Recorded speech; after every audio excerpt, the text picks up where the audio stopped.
আসসালামু আলাইকুম রহমতুল্লাহি ওয়া বন্ধুরা, টিএম বাংলা চ্যানেলে আপনাদেরকে স্বাগতম। বন্ধুরা, সবাই কেমন আছেন? আশা করি আল্লাহর রহমতে ভালো এবং সুস্থ আছেন। আমি আপনাদের দোয়া এবং আল্লাহর অশেষ রহমতে ভালো এবং সুস্থ আছি। বন্ধুরা, আজকে একটি তাবিজ নিয়ে হাজির হয়েছি। স্বামী স্ত্রীর মধ্যে মহব্বত সৃষ্টি করার, ভালোবাসা সৃষ্টি করার একটি তাবিজ। স্বামী স্ত্রীর মধ্যে অনেক ভালোবাসা সৃষ্টি হবে।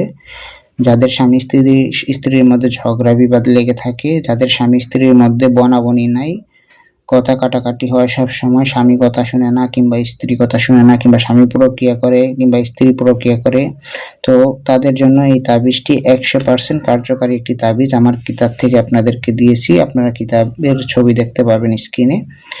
তো এটি জায়েজ কাজে ব্যবহার করবেন। আপনার স্বামী যদি আপনার কথা শুনে না, 100% কথা শুনবে, এই তাবিজ ব্যবহার করে দেখুন। আর আপনার স্ত্রীও যদি আপনার কথা শুনে না, আপনার স্ত্রীও কথা শুনবে 100%, আপনি এই তাবিজটি ব্যবহার করে দেখতে পারেন। তবে এটা আমার মুখের কথা নয়, আমি কাজে বিশ্বাসী। আমি প্রয়োগ করে দেখেছি এবং অন্যান্য মানুষকে দিয়েছি, তারপরে তারা ফল পেয়েছে, তারপরে আপনাদের কাছে নিয়ে হাজির হয়েছি। তো আপনারাও যদি ব্যবহার করেন, জায়েজ কাজে ব্যবহার করবেন, নাজায়েজ কাজে ব্যবহার করবেন না। আর অবশ্যই এটি হালাল কাজে ব্যবহার করবেন, নাজায়েজ কাজে ব্যবহার করবেন না, আমি বারবার বলে দিচ্ছি। আর এটি দিয়ে আপনি প্রেমিক প্রেমিকাদেরও কাজও করতে পারবেন। আপনার প্রেমিকা যদি কথা শুনেন না, তারপরেও আপনি এটি ব্যবহার করতে পারেন। আপনার প্রেমিক যদি কথা শুনেন না কিংবা আপনার বয়ফ্রেন্ড যদি কথা শুনেন না, তার জন্য আপনি এটি ব্যবহার করতে পারেন। তো কথা না বাড়িয়ে কাজে চলে যাই, কিভাবে আপনি এই তাবিজ দিয়ে আপনার ভালোবাসার মানুষ, আপনার স্বামী হোক বা স্ত্রী হোক, তাকে আপনার বাধ্য বা গোলাম বানিয়ে রাখবেন কিভাবে সারা জীবনের জন্য। তবে ভিডিওটি শুরু করার আগে ভিডিওতে অবশ্যই একটি লাইক দিবেন, ভিডিওটি শেয়ার করে দিবেন, যাতে অন্যান্য মানুষ খুশি হয়, উপকৃত হয়। এবং হচ্ছে কি, আমার চ্যানেল ইউটিউবে যারা দেখছেন তারা সবাই সাবস্ক্রাইব করে দিবেন। আর যারা সাবস্ক্রাইব করা আছে তারা সাবস্ক্রাইব করতে হবে না, তাদেরকে অসংখ্য ধন্যবাদ। তো ভিডিওটি একদম শেষ পর্যন্ত দেখবেন, টেনে টেনে কেটে কেটে দেখবেন না, তাহলে বুঝতে পারবেন না আপনারা, ঠিক আছে, কিভাবে প্রয়োগ করতে হয়। তো এই ভিডিওটি একদম শেষ পর্যন্ত দেখবেন। তো যারা এই তাবিজটি ব্যবহার করবেন, মনে করুন আপনার স্বামীর জন্য আপনি এটি ব্যবহার করতে চান কিংবা আপনার স্ত্রীর জন্য আপনি ব্যবহার করতে চান, তো আপনি কি করবেন, যে কোনো দিন, বিশেষ করে শুক্রবার এটি লিখলেই সবচেয়ে ভালো রেজাল্ট পাওয়া যায়, অথবা বৃহস্পতিবার। যদি এই দুইটি দিন না পান, যে কোনো দিন আপনি লিখতে পারেন। সকাল ফজরের নামাজের পর যদি শুক্রবারে লিখেন, তাহলে ফজরের নামাজের পর দুপুর 12টার আগে লিখতে হবে। আর যদি বৃহস্পতিবারে লিখেন, বৃহস্পতিবার সন্ধ্যার পর এই তাবিজটি লিখবেন যে কোনো সময়, ঠিক আছে। আর শুক্রবারে লিখলে সকাল ফজরের নামাজের পর কিংবা 6টার দিকে আপনি লিখলেও চলবে, সমস্যা নেই। দুপুর 12টা-1টার আগে আর কি, জুম্মার নামাজের আগে আপনি লিখে তাবিজটি লিখতে হবে। তো তাবিজটি লেখার নিয়ম হচ্ছে গিয়ে, শুক্রবার অথবা বৃহস্পতিবার আপনি তাবিজ যেভাবে বলছি ওইভাবে লিখতে হবে। যে এরকম 9টি ঘর এঁকে নেবেন, 9টি ঘর আঁকার পর আপনারা উপরে 76 লিখে নেবেন আরবিতে। তারপরে যে 9টি ঘরে এই সংখ্যাগুলো লিখে নেবেন, যেভাবে আছে ঠিক সেভাবে লিখবেন। আর অবশ্যই তাবিজ লেখার আগে পাক পবিত্র হয়ে নেবেন, 3বার অথবা 7বার দুরূদ শরীফ পাঠ করে নেবেন, দুরূদে ইব্রাহিম কিংবা অন্যান্য যে কোনো দুরূদ পাঠ করলেই হবে।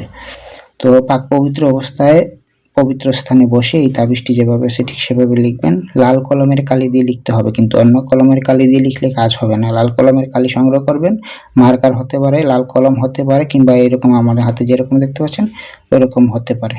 তো যাই হোক, এরকম কলম দিয়ে আপনার তাবিজটি লিখবেন। লিখার পর সাদা কাগজের উপরে তাবিজটি লিখতে হবে। লিখার পর এখানে আপনার ভালোবাসার মানুষ, মনে করেন যে আপনার স্বামী আপনার কথা শুনেন না, তার নাম এখানে বসবে, বিন অথবা বিনতে দিয়ে তার মা অথবা বাবার নাম এখানে বসবে। আর এটা যেভাবে আছে ঠিক সেভাবে থাকবে, এটা যেভাবে লেখা আছে আপনারাও এটা এইভাবে লিখবেন। লিখে এখানে আপনার নাম বসবে, বিন অথবা বিনতে দিয়ে আপনার মায়ের নাম অথবা বাবার নাম এখানে বসবে, ঠিক আছে।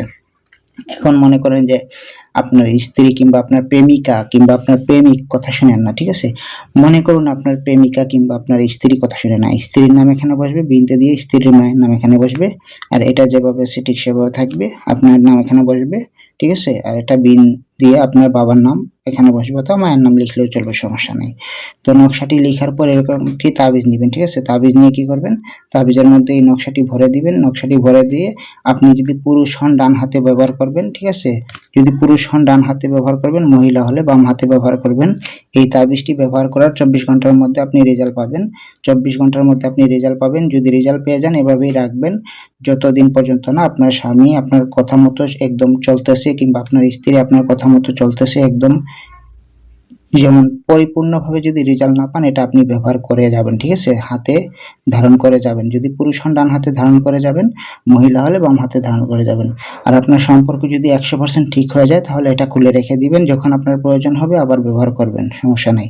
তবে এটি জায়েজ কাজে ব্যবহার করবেন, নাজায়েজ কাজে ব্যবহার করবেন না, আমার অনুরোধ। নাজায়েজ কাজে ব্যবহার করলে ক্ষতিগ্রস্ত হতে পারেন। আর অবশ্যই এটি জায়েজ কাজে ব্যবহার করবেন, ঠিক আছে?